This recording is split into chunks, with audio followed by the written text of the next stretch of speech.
23ನೇ ತಾರೀಕು ಹುಮ್ನಾಬಾದ್ ಟೌನ್ ಅಲ್ಲಿ ಆಗಿದ್ದ ಒಂದು ಕಳ್ಳತನದಲ್ಲಿ ಒಂದೇ ಮನೆ ಹೌಸಿಂಗ್ ಕಾಂಪ್ಲೆಕ್ಸ್ ಅಲ್ಲಿ 4 ಮನೆಗಳಲ್ಲಿ ಕಳ್ಳತನ ಆಗಿರ್ತದೆ. ಅರ್ಲಿ ಮಾರ್ನಿಂಗ್ 3 ಗಂಟೆಗೆ ಇಬ್ಬರು ಮಾಸ್ಕ್ ಧರಿಸಿ ಕಳ್ಳತನ ಮಾಡಿರ್ತಾರೆ. ಸುಮಾರು 410 gram gold plus 7 lakhs in cash ಅನ್ನ ಕಳುವು ಮಾಡಿರ್ತಾರೆ. ಆರೋಪಿಗಳ ಬಗ್ಗೆ ಯಾವುದೇ ಸುಳಿವು ಇರಲಿಲ್ಲ. ಇಬ್ಬರು ಕೈಗೆ ಮಾಸ್ಕ್, ಗ್ಲೌಸ್ ಪ್ಲಸ್ ಫೇಸ್ಗೆ ಮಾಸ್ಕ್ ಪ್ಲಸ್ ಸಾಕ್ಸ್ ಹಾಕೊಂಡು ಬಂದಿರ್ತಾರೆ. ಕೇವಲ ಒಂದೇ ಒಂದು ಕಡೆ ಸಿಸಿಟಿವಿ ಫುಟೇಜ್ ಸಿಕ್ಕಿರ್ತದೆ.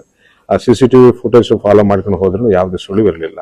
ಆದ್ರೆ ನಮ್ಮವರು ತಾಂತ್ರಿಕವಾಗಿ ಟೆಕ್ನಿಕಲ್ಲಿ ಕೇಸನ್ನು ಕ್ರ್ಯಾಕ್ ಮಾಡಿ ಇಬ್ಬರು ಆರೋಪಿಗಳನ್ನು ಪತ್ತೆ ಮಾಡಿ, ಒಬ್ಬರು ಬಿಜಾಪುರ್ಗೆ ಸೇರಿದ್ದ ಉಮೇಶ್ ಅಂತ ಪತ್ತೆ ಮಾಡಿದ್ದಾರೆ. ಇನ್ನೊಬ್ಬನು ಹುಸೇನಿ ಗೈಕ್ವಾಡ್ ಅಂತ ಶೋಲಾಪುರದವನಂತ ಪತ್ತೆ ಮಾಡಿದ್ದಾರೆ. ಸುಮಾರು 120 ಕಿಲೋಮೀಟರ್ ವ್ಯಕ್ತಿ ಎಲ್ಲಿದ್ದಾನೋ ಗೊತ್ತಾಯ್ತು, ಬಿಜಾಪುರ ಇಂಡಿ ಕಡೆ ಇದ್ದಾನಂತ. ಬಟ್ ಬೆಳಗಾವಿ ಕಡೆ ಮೂವ್ಮೆಂಟ್ ಮಾಡ್ಕೊಂಡು ಹೋಗ್ತಿರುವಾಗ ನಮ್ಮ ಇನ್ಸ್ಪೆಕ್ಟರ್ ಕಾರಲ್ಲಿ 120 ಕಿಲೋಮೀಟರ್ ಆ ವ್ಯಕ್ತಿಗೆ ಚೇಸ್ ಮಾಡಿ ಹಿಡಿದಿದ್ದಾರೆ.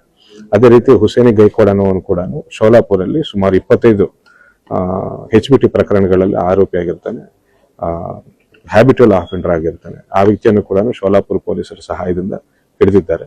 ಹಿಡಿದು ಸುಮಾರು 285 ಗ್ರಾಮ್ಸ್ ಆಫ್ ಗೋಲ್ಡ್ ಅನ್ನ ರಿಕವರಿ ಮಾಡಿದ್ದಾರೆ. 5,80,000 ಕ್ಯಾಶ್ ಕೂಡ ರಿಕವರಿ ಮಾಡಿದ್ದಾರೆ.